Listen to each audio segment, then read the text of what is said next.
So I'm really excited about today. We kicked off a series last week called Peaks and Valleys, and what we wanted to do is we wanted to, the scripture that showed up was Psalms 139, like, where can I go from your presence? Where can I go from your presence, God? And the psalmist, which is David writing this, is like, nowhere. I could go anywhere in the world, and your presence is going to be there. And so we wanted to do this series right after Easter, because I think sometimes when we read the book, when we read the Bible, we read like Paul, or we read Silas, or we read Peter, we read all these amazing, incredible people that God had used and done incredible things through it, but like they're not here. We can't like touch them. We can't like, hey, what were you feeling in the middle of that moment whenever the lions were about to eat you? Like what? Like we don't get the internal dialogue, which would be awesome, but we don't get that. And so what we wanted to do is we wanted to come together and we wanted to tell stories within our church of when how God has shown up in incredible circumstances and incredible situations and really moved in the middle of their chaos and moved sometimes in the middle of their hurt. And so Will's going to be sharing with us today. You guys say, hey, Will! Come on. Will's a lot taller than me. It doesn't look so bad here. I was like, should I get a booster chair? He's much taller than me, and he has a cooler beard. That's fine. It's not a big deal. But anyways, I'm really excited about it. As I was praying, getting ready for this, you guys ever read, you guys have read the Bible, right? No, I'm just kidding. Have you guys ever read in Mark where Jesus shows up, and there's two major things happening? This guy named Jairus, who's essentially like a pastor of the day, comes up to Jesus, and he's like, hey, my daughter's dying. Like, I need you like to come right now. And Jesus is like, let's roll. And so, but he's like surrounded by people. So think like construction when you're trying to get to work at 7 o'clock in the morning, 8 o'clock in the morning. Yeah, you're not getting there quick. And so Jesus is like, yeah, let's roll. And then on the other side of things, there's a lady with the issue of blood. You guys remember who that is? Lady with the issue of blood. She spent all of her money to get better. She actually got worse. Things were not going good for her. And probably she would have died if she hadn't heard about this man named Jesus. And so here Jesus is. He gets out of the boat. He's immediately surrounded by people. And we have Jairus running over to Jesus saying, I need you to come heal my daughter. He's like, okay, let's roll. And then we have this other lady who's like, I'm unworthy to touch Jesus. I'm unworthy to even like to state who I am, because actually by law, as I'm coming through this crowd, I should be screaming unclean, unclean, unclean. And so she sneaks through the crowd and she's like, if I can just touch the hem of Jesus's garment, then I'm gonna be good. And so she somehow, I don't know if she crawls, I don't know what she does, but she somehow gets there and she reaches out and she touches the hem of her garment. And incredible 12 years of pain, 12 years of shame, 12 years of just being sick instantly dried up and instantly healed. She spent her entire money on all the doctors, spent her entire savings. She gave everything and got worse, but at the touch of the hem of Jesus, she gets better. And Jesus stops in the middle of the crowd and is like, who touched me? And his disciples were like, are you kidding me right now? Everyone touched you, Jesus. You're in the middle of like this crowd. Everyone's bumping up against you, but it was a special touch. It was a touch of faith in the middle of that moment, and she's healed. And so Jesus turns and has this dialogue with her. And no doubt if I'm Jairus, I'm like, hey, Jesus, that's cool. She got healed, but my daughter's about to die. Like, we got to go, bro. Like, let's go. And so, but Jesus takes time in the middle of that moment, shows up in the middle of his mess. Man, I love it. Shows up in the middle of her mess and has a conversation with her afterwards and says, hey, man, you don't have to be afraid of me. You don't have to be afraid that I'm going to stone you. You don't have to be afraid of any of that. Like, God, like, I'm here and I care and I desire, and your faith is what has made you whole. And he has this intimate conversation with her. And then as he turns to go back towards Jairus' daughter, someone runs in the crowd and is like, hey, your daughter's dead. I'm so sorry. Man, what heartache.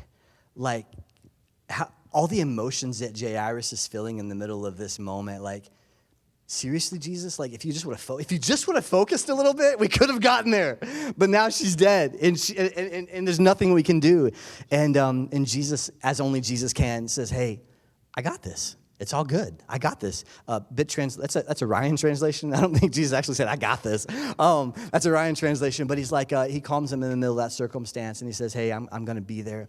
And I was thinking today, we're talking about stories. We're talking about God showing up in these moments in our lives that if he doesn't show up, it's game over.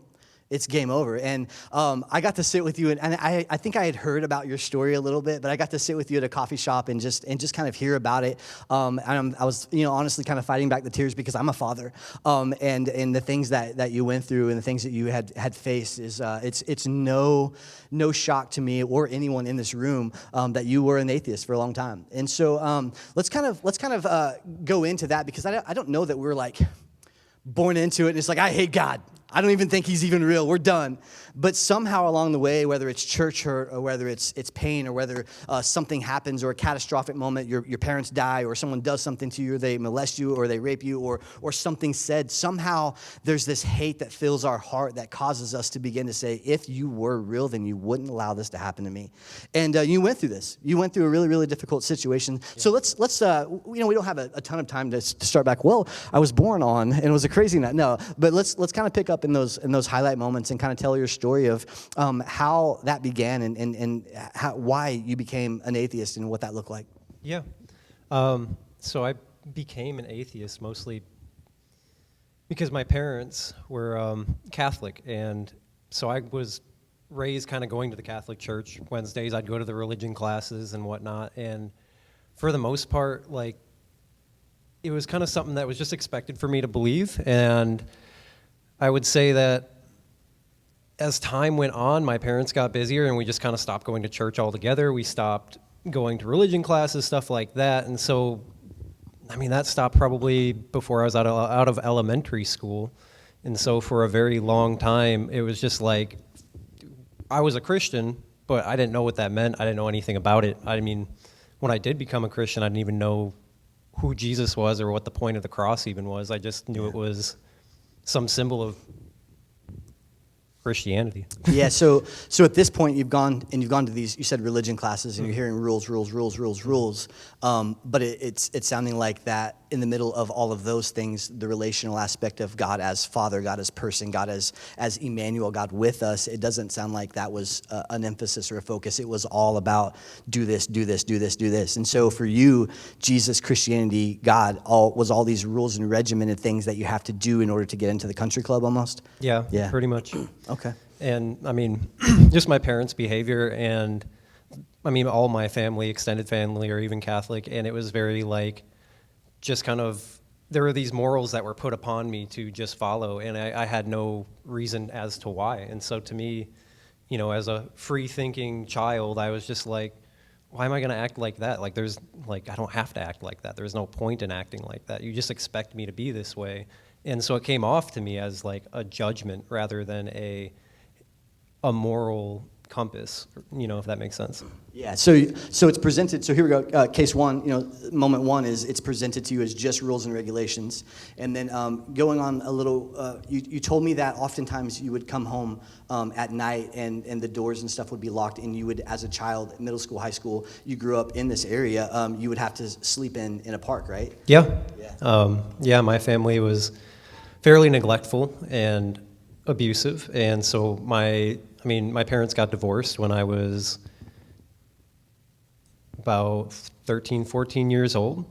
And so before that, it was more physically abusive. And then beyond that point, my stepmother came into the picture, and she was just as abusive. There was constantly fighting in the house, and it became more of a psychological and verbal abuse on a constant basis, and a neglect to the degree of the fact that, there were a lot of times where in high school, eventually I started to like it because it was like I was out of the house. I don't have to deal with my parents being the way they are. But there were a lot of times where I'd come home and the doors were locked, and I didn't have a key to my own home, and I didn't have, we had a garage door code. I didn't have the code to that, and so there was oftentimes I would come home, all the lights are off, and I mean I'd be in more trouble if I woke them up, and so it was more of I gotta go figure out something to do, whether it's stay at a friend's house, which I honestly never really occurred to me at the time because I thought this was normal. I was like, their parents wouldn't let them in either, so why would they let me in? Wow. Yeah. So rules, religion, regulations, all the things that you have to do. and then the people that are closest to you, that are supposed to be caring for you, they're supposed to be loving for you. There's verbal abuse and there's physical abuse, and it's also, oh, you can't come stay here. And so you talked to me a little bit at the coffee shop when we were discussing everything. You talked about how love for you and care for you and acceptance for you was all conditional. And talk a little bit just about that, like how. If you messed up or if you did something, like what did that process look like? Did you like how much groveling, how much apologizing, how many things did you have to do in order for you to get back into their good graces almost? I mean, in some ways it didn't matter how much I did, because I mean, my stepmom and my father were constantly in a battle of who had the better son. And so, I mean, I could mess up and be forgiven for something that I had done, and then a month down the line I'm hearing about how awful I am for doing this and doing that. And I mean, there were times when it was even like I'd go and clean the house or do the dishes, and I would do it to try to get in my parents' good favor, like, hey, like, don't make me a target today. And then somehow I'm a bad person because I'm trying to make her son look bad because I'm overachieving, and so now I'm the bad guy again. And so I mean, really, in a lot of ways, I would constantly be trying to earn their favor, but it was never a surefire. Yeah. Wow. So this whole idea of out of sight, out of mind, is that something that you kind of begin to live by? Where it's like, well, shoot, as long as they don't see me, then I'm not a target to be hit or whatever. Like, did you find yourself? You said you were spending more and more time out of the house and less time in the house, which no one blames you clearly. Yeah. But kind of talk about the whole. Is that a mentality that you developed really to just live, to not get hurt, to not get beat again? Yeah. Yeah, absolutely. I had my longboard. If you lived in Windham Hills, I mean, I would literally drop this hill over and over all night long, all day long. I just put in my earbuds because that's where just genuinely it was happy for me, and it was an escape for me. It was just, it kept me out of the house. I'd hang out with my friends till my friends had to go in, and then I'd just go longboard around town and listen to music. And then usually when it got late enough, I'd go back to my house and sit on the porch or whatever, and if I could get back in, I'd get back in. Yep. You told me that at a young age you started drinking to numb the pain and to fill. Yep. When was that? Probably started when I was 14. 14 years old. Yep. And so this is with so you have family that you're born into, and then you have family that you essentially grow into. This is family. I'm using quotes here, that you kind of grew into. It's people, it's friends that you begin to know, and then they were drinking or whatever, and it was brought out, and so then you started drinking, and I assume it's to numb the pain, but then also to feel again, and to have that acceptance because you're dying for it, and you don't have it from your family. And so, what did that whole scene look like for a while?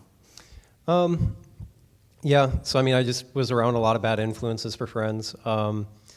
And I would drink regularly. I drank with my friends. I mean, and my parents were pretty okay with that. They didn't know I was like getting drunk and stuff, but I mean, my parents didn't drink beer, so we'd have a big party and people would bring over cases and cases of beer, and they'd be like, that's yours to go through. Don't go through it in one night. But I mean, they wouldn't regulate or look at that. And so they're obviously, not counting it. I'd have some friends over. We'd go in my room, and like, I mean, at like 14 years old, I remember sitting in a circle in my room, like my friends and I were like vaping and drinking, and basically, like, I mean, I was usually, for me at that time, I was also like, there's no point in drinking if you're not going to get drunk. Like, that's the only reason for it. And so that's kind of what I would do, and it became a very big escape for me.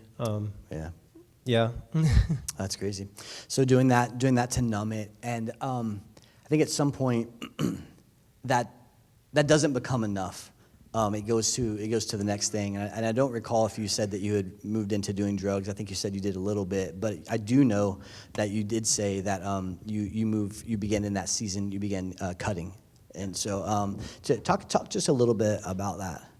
Yeah. So there's like different types of cutting when it comes to this type of thing, and I was in therapy for a very long time. It is somewhat normal for someone who is in my situation, and there's cutting that's like a sense of relief of pain. It was like I hate myself so much, I want to basically punish myself for being the way I am. Because, I mean, again, in the household I grew up in, I thought this was the norm. I mean, I still to this day have a hard time convincing myself that what happened in my household was actually bad. And it's something that as I grow has been continually something that is something that I grapple with. And so cutting was something that was like a relief of pain or a relief of kind of what I was experiencing, a physical reflection of it. And then on top of that, there was times where I did cut to try to kill myself. And I tried multiple different things, kind of passive attempts, because I didn't own a gun, and so I wanted to do something that was as painless as possible. But yeah, so I mean, there were probably at least 3 different times where I had tried to legitimately kill myself and didn't. And it was a matter of the next day, I always kept like some bandage wrap, the self-adhering stuff, and I would just throw gauze on it, wrap it around my arm, and go to school, and no one ever asked questions. Yeah, so this is where I'm gonna transition into that second, but when we're talking about the story of Jairus, and we're talking about the story of the women with the issue of blood, just where he's in the middle of his story, they were in the middle of their story, but it wasn't the end of their story. And Jesus shows up and he takes editorial control almost, and he moves mightily, and he brings complete healing to the lady with the issue of blood, and he brings complete healing to Jairus' daughter, and she's alive, and she begins to have a new dynamic and a new perspective of life, both of them. And I love this idea that it's never too late. And God's incredible and God's amazing, and it's not, as long as we're still here, as long as we still have breath in our lungs, God has a purpose for our life. And this isn't the end of the story. And where you were in that moment, it wasn't the end of the story. And then it's really, really cool because God begins to kind of shift things. And so you end up getting into a relationship, which for the most part was really pretty toxic, but in the middle of it, God uses it to begin to reframe what life can look like differently. And so you end up meeting this girl. I don't remember where you are on the timeline of this, but you end up having a relationship with this girl, and you get to see something different from her parents that kind of give you a new kind of reality. Talk just a little bit about that, because we did talk briefly just about how that kind of shifted and changed your perspective of what parenting looked like and what worth and value looked like. Yeah. So her family was, they were a close family. They were a fairly average family, and it was the first time where like I was in a relationship at I think this was like about 15 years old, and so seeing just like her family cared about me. Her family genuinely felt like they loved me. They invited me to family events. They invited me to dinners, and they cared for me. And not only that, but through dating her daughter, I had told her daughter about lots of, or the family's daughter, my girlfriend at the time, about all of kind of some of the stuff that I was going through at home at that moment. And she ended up telling her mom, and her mom ended up getting very involved with it. And she ended up like calling the cops on my family and trying to get them to do something about what was happening. Sadly, that didn't work out with the way that all went. I don't know if you want me to explain, but Yeah, that was crazy because the whole parents showing up, both of the parents kind of get connected or whatever, and then you have this conversation with the police, and you're begging them, hey, you can come and I'll have a conversation with you, but call, because if you don't call, it's not going to be good. And they're like, oh, we're totally going to call. They didn't call. Yeah. And so they just show up at his house. His parents know nothing about this, and everything on the outside looks fine. Yeah. Everything on the outside, great house, great area, great community, everything looks great, but it's on the inside that everything was absolute chaos. And so you end up having this conversation with the police, and you can kind of take that from there. Yeah. So her mom parked outside my house one night randomly and just called me and was like, hey, I'm on the phone with the police. Will you talk to them? And I was like just shaking instantly. I run out to the street, and I go to her car, and she hands me the phone, and it's the police. And they basically start talking to me. I'm like, okay, well, let's meet at a park. Let's talk there, and I can just talk about what's going on. And I genuinely, again, didn't believe that anything bad was really happening in my home. Like, I did, to a degree, recognize that it was wrong, but I didn't feel like it was a legal offense. And so I was like, oh my gosh, my parents are going to freak out. So I go and they say, all right, well, we'll meet at this park or whatever, and we'll talk. But they say that, well, they find out the park I tell them that I live right next to is technically Town of Burke. It's literally across the street from here. That's technically Town of Burke. And so they have to send a different police force. I said, well, make sure they call me. They don't call me. They show up at the door. And they say, hey, we're responding to a a call about a neglect case. Man, parents completely blindsided. Yeah. Wow. And my parents look at me and they look livid, and they're basically just like, no, nothing's going on. He's just dating this crazy lady, and his mom and her mom's crazy. And they slam the door, and everything's pretty much done with the cops from there. And the cops are like, yeah, I mean, look at him. He's got nice clothes on. He lives in a beautiful home. Like, obviously, everything's fine. Neglect is very hard to prove because there is food in the cabinets. I don't necessarily have access to all of it. I bought most of my own food with the job that I worked. And so from there, my parents basically start going off. They end up calling her mom, getting a screaming match with her, and basically cut all ties with that family. I can no longer see that girl. I can no longer see her family. I'm on like house arrest. I go to school. They've got me down to the point of a schedule where they know when I'm coming home. They know when I'm going to be home. I cannot leave the house, can't talk to friends. I barely have access to my phone at this point. And it's about that time that that girl that I was seeing was actually going to Heartland's youth group. And all of my friends, I didn't know this at the time, were actually also going to that youth group. And so that girl was all in, like, we were all in one big friend circle. I was friends with her friends. She was friends with my friends. And all of them were going to Heartland's youth group, and I didn't know anything about it. And so at that point, they invited me. They were like, hey, we can't see you any other time. Would you want to come to this thing? I'm like, well, my parents will let me out to go to church because, whatever. Like, I'm not a Christian, but, yeah, they'll let me out to go to church. So I was like, sure. So I started going to that youth group, and back up real quick. So the first time you go, you're there. At this point, actually, he's practicing Buddhism. His dad forced him to choose a religion. He's like, Buddhism, they don't believe in God, I'm in. And so he's practicing Buddhism. He hates God, doesn't want to have anything to do with God. And he shows up. You said you had it was a cutoff shirt. You had what T-shirt were you wearing? It was Black Sabbath. Black Sabbath. That's real Christian, like Black Sabbath. There was a big demon baby on the front. it's as clear of a sign of do not talk to me as possible. And so he gets there, and I love it. The first thing that shows up, they walk up and they do what?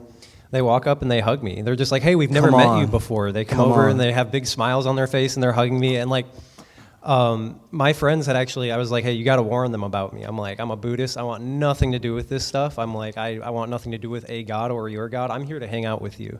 And so they kind of knew my background coming in. I had met the youth pastor just briefly before even going and talk to her a little bit about it. I'm like, I mean, I'll go, but I don't believe in any of this. And they all just met me with smiles and hugs. And even that first day, I remember telling multiple people, like, yeah, I'm just here for friends. And no one treated me any different. Like, I was trying to get them to treat me different, and they wouldn't. They were just honestly so loving to me. Wow. And what does that frustrate you? Not anymore. No. No, in that moment, did it frustrate you? Like, were you super confused? I wasn't frustrated, and I don't think I was fully confused. I think I just I felt accepted for a change. And I was like, wow, this was like, this place, I've been here for 3 minutes, and I feel like a part of a family. I feel included in everything they're doing. And within that first day, it was just like, wow, I want to come back. Yeah. What is that? Is that like one of the first times you really kind of experienced and felt love in that moment? No strings attached. Not like you do this for me, I'll do this for you. You scratch my back, I scratch yours, kind of thing. But just it was the most authentic, first encounter with love I've ever had. Where it was like I walk into a room and it's like these people know that I'm not for anything they believe in, yet they are choosing to actively come over and seek me and show me care and love, despite the fact that I've told them. I've tried to offend them, So I tried to make you So mad. yeah, I wouldn't say it was like the first time maybe, but I would say that it was a very big highlight of I just remember feeling that intense wow, I feel love just walking through these doors, and these people don't even know me. Yeah, wow. So as far as for detail's sake and time's sake, we'll kind of fast forward a little bit. So you're there for a few months, and then all of a sudden you end up going to this retreat. Why do you even go to this retreat? Just to get out of the house?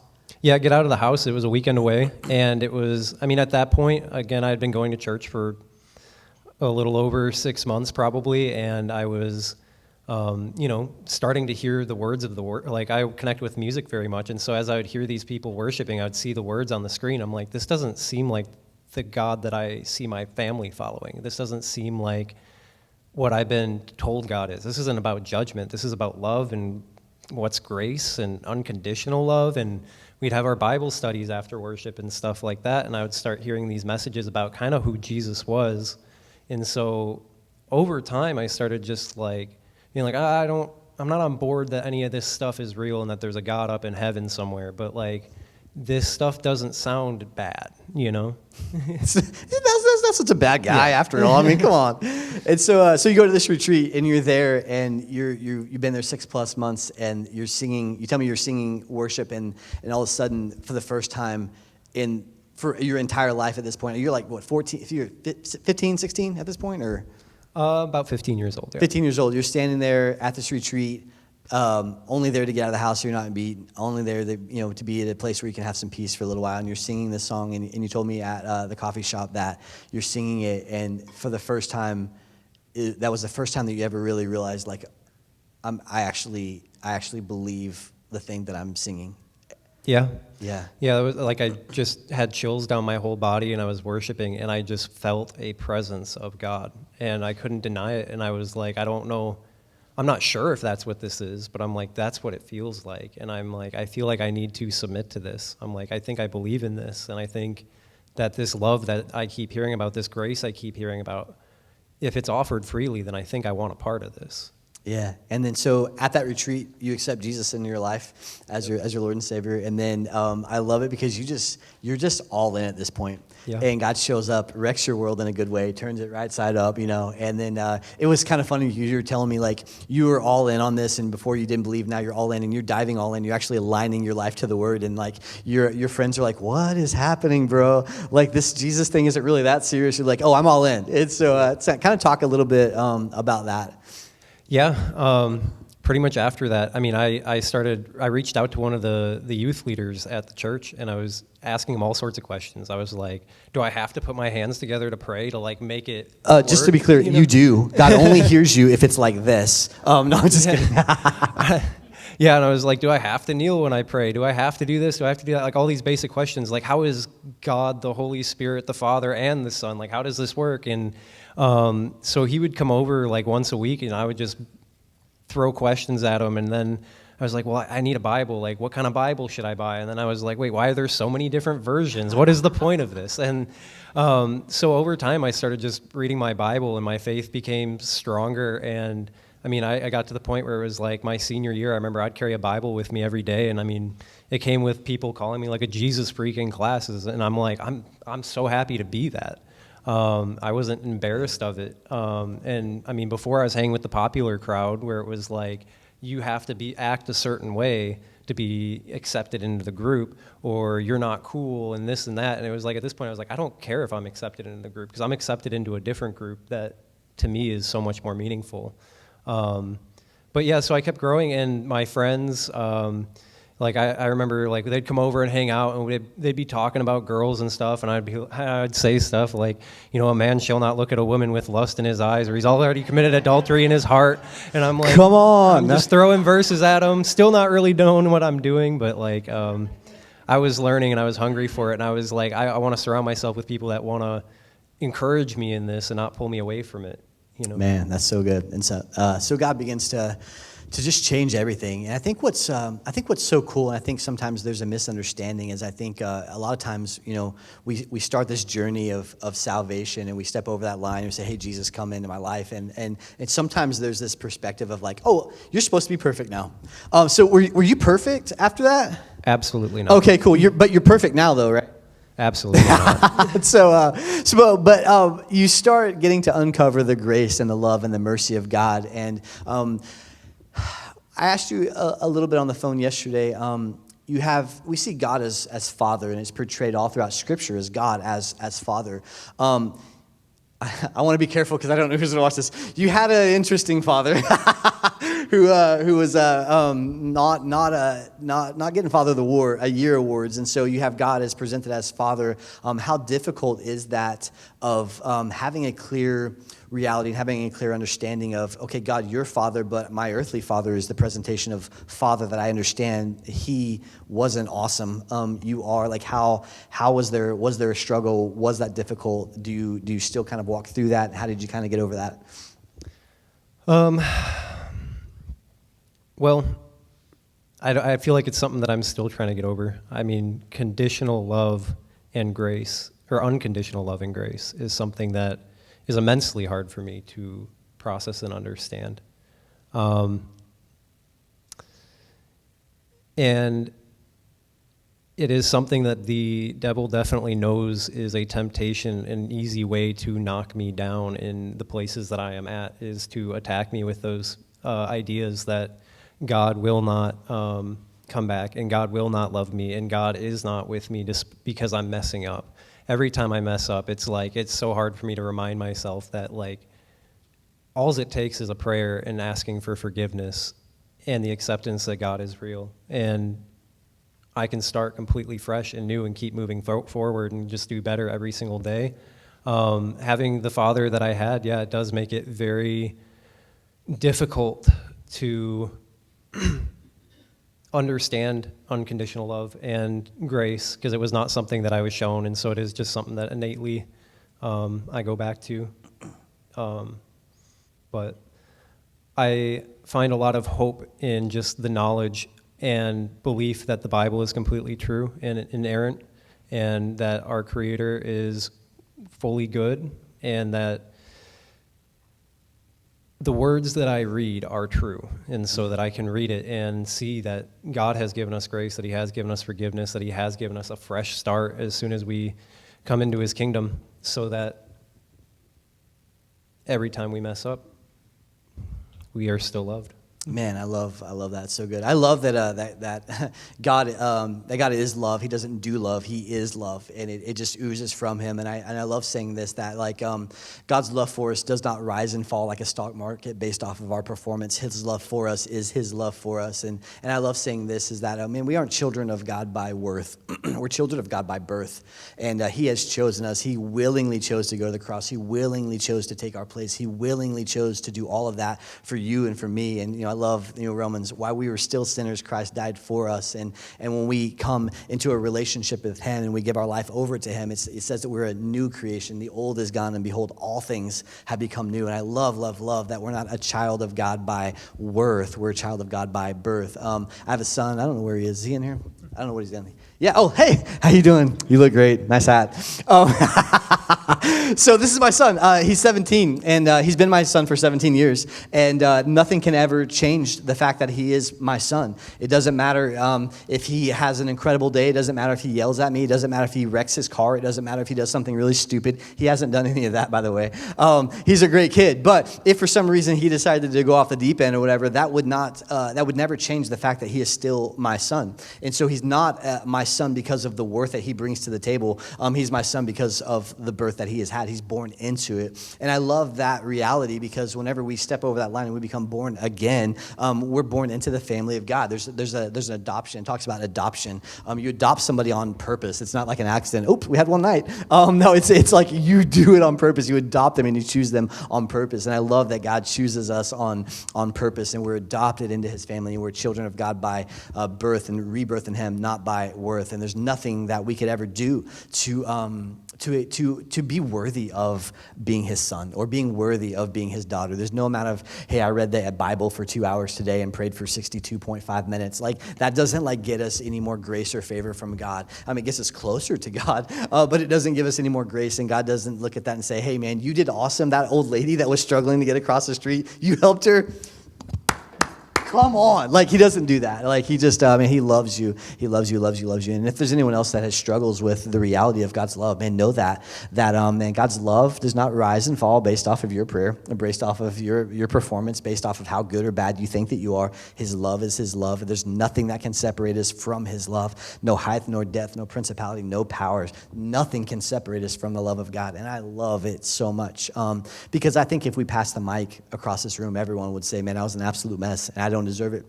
But God showed up in the middle of my mess. And so thank you so much for sharing that. This last week, we're going to kind of wrap up. This last week, we had the opportunity to go to Tulsa. My son's going to be going to a school there, a Bible college there. And we were there the first service. And so it was me, and it was Tristan, it was my wife, and then my wife and her dad, my in-laws came. So Mark and Terry, that's what their names are. So my wife's parents. I was like, how do I describe this? The words are hard. And so we're there, and man, it's incredible. The kids, the students are on their knees worshiping. The presence of God is just strong in there, and we're just like, this is awesome. And this phrase jumped up in my head. This is a long way from a jail cell. This was a long way from a jail cell. That means nothing to you. That really doesn't mean that much to me, but it means a lot to my father-in-law. My father-in-law spent some time in jail. He was making a lot of terrible choices and terrible decisions, and he goes to jail, and he has this encounter with Jesus, and it changes his life forever. And because of that moment, because of his decision to follow Jesus in the craziest, hardest moment of his life, to give it all up, to give up alcohol, to give up smoking, to give all that stuff up to follow him, we were there in that moment because of his decision way back in a jail cell. And it was just like, man, this is a long way from a jail cell. And God showed up, and because of that decision, I wouldn't be married to Andrea if that decision wasn't made, most likely. We wouldn't have Tristan, most likely. We wouldn't have been in Tulsa at the same place with everybody else, all because of that. But because of the decision of what he made, it changed everything. And because of the decision of what you made, it's going to change everything. Your family dynamic will forever be changed. It doesn't mean that it's easy. It doesn't mean that everything's awesome all the time. I mean, there's hardships and there's things that we go through, but it does mean that you're never alone in the middle of it. And it does mean that you're always empowered to walk through everything that's ever thrown your direction. And I just loved that man, you and I were always only ever one choice away from change. And as we're kind of wrapping up here today, it's not about if something needs to be changed in your life. It's about what is that something that needs to be changed in our life. If we say there's nothing and we're perfect in our life, we're all liars. But what is it today? Man, just listening to his story and all that stuff. And there's power in change. And as we're wrapping up today, we're always only ever one choice away from change. What is it in your life? What is that decision that you can make today, right now, in this moment? That decision, that determination, that this is what's going to happen, that would change everything. For the woman with the issue of the blood, it was, I've given everything I've got. The only choice and the only chance that I got right now is to touch the hem of God, to touch the hem of Jesus' garment. She makes that choice, that determination, does it, and her life is forever changed. Jairus realizes, man, my daughter's going to die. She's only 12 years old. She hasn't even lived that long. She's going to die. The only option that I've got is Jesus. My father-in-law in the middle of a jail cell, his life is not going well. The only option in the middle of this moment that's going to change anything is Jesus. You in the middle of your circumstance and situation, as you've been hurt and gone through things that I'm sorry that you went through those. But in the middle of all the crazy chaos of that's why we sing Reckless Love today, by the way. Oh, the overwhelming, never-ending, reckless love of God. It chased you down. It chased me down. It chased every single one of us in here. But that decision to say, man, I finally believe this stuff, and I'm all in. And I'm all in. It was a choice to change. And we're always only ever one choice away from change. And what is the change in your life that you need to make? I was talking to someone a couple days ago, and I love how real he is with me. And he just, he talked about, struggling in the past with pornography. He talked about struggling in the past with alcohol. Talked about just those different things and how he's given that over to God. And sometimes it's still a struggle, but he's giving it over to him daily. And it's incredible. And it's awesome to see them making the decisions to change, making the decisions to shift, making the decisions to go all in, even when it's difficult, even when it's hard, because you never walk alone once we do that. And so what is it in your life that needs to be changed? Maybe you got some anger issues. Maybe you're really mean to your spouse all the time. I don't know. Maybe you got some issues that you need to work on at work. Maybe you got some bitterness issues. Maybe you've got some unforgiveness issues. Maybe you got some internet issues. Maybe you got some drinking issues. I don't know. I don't know what it is. And it's not always like the big things, There's small things as well. Everything matters, And what are some issues? And I'm not going to pass the mic around and be like, you guys come up front and tell us your deepest, darkest secrets. We're not going to do that. It's not who we are. But just be real with them with God. Here's the thing, God was not scared of Jairus' mess. He was not scared of the girl's mess. He was not scared of my mess. He's not scared of your mess. He's not scared at all. He's not even intimidated at all by it. But what he wants in the middle of all of that is for us to bring it to him and say, I've made a mess of everything. But if there's anything that you can use in the middle of my mess, it's yours. Here's my loaves and fish, God. It's yours. It's yours. And so we're just going to go ahead and pray. And again, man, thank you so much for sharing your story. man, it's real and it's awesome, and I love it. It's so good, so good. Could I share some scripture? real You quick? totally can share scripture. You can do whatever you want for the next 30 seconds. No, I'm just kidding. Okay. I'll kind of summarize part of it because it's long. Is it Romans 5:28? You said that was your 7. favorite. 7, sorry. No, you're good. So there's a part in Romans where Paul is talking about, basically, I'll read some of it and you'll get the gist of it pretty quickly. For we knew that the law is spiritual, but I am of the flesh, sold as a slave under sin. For I do not understand what I am doing, because I do not practice what I want to do, but I do what I hate. Now, if I do what I do not want to do, I agree with the law that it is good. So now I am no longer the one doing it, but it is sin living in me. For I know that nothing good lives in me, that is in my flesh. For the desire to do what is good is with me, but there is no ability to do it. For I do not do the good that I want to do, but practice the evil that I do not want to do. And so I oftentimes feel myself in that situation. And that's where I get stuck, and that's where I start to feel like, oh no, like I'm gonna lose God's grace, I'm gonna lose God's love. I'm in this cycle of like, why am I doing all the things I don't want to do? But the one thing that I love is if you go to chapter 8 directly after this, it says, therefore, there is now no condemnation for those in Christ Jesus, because the law of the Spirit of life in Christ Jesus has set you free from the law of sin and death. For what the law could not do, since it was weakened by the flesh, God did. God did. I love it. God did. God did.